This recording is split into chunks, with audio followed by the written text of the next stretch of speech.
بسم الله الرحمن الرحيم. الحمد لله رب العالمين، والصلاة والسلام على سيدنا محمد وعلى آله وصحبه أجمعين. أما بعد، فأهيب بأولادي وطلابي طلاب العلم وشاربي اللغة العربية لغة القرآن الكريم، أهيب بهم وأحييهم وأشجعهم أن ينهلوا من منهال بحار اللغة العربية. وهذا الصرح الطيب صرح المعارف هو من هذه البحار العظيمة.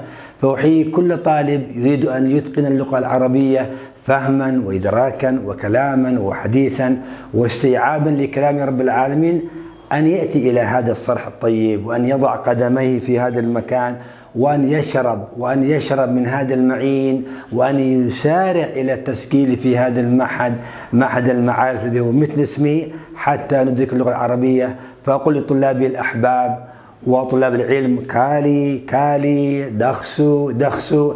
هذا هو منهج العلم حتى تكون اللغة العربية عندك حوج.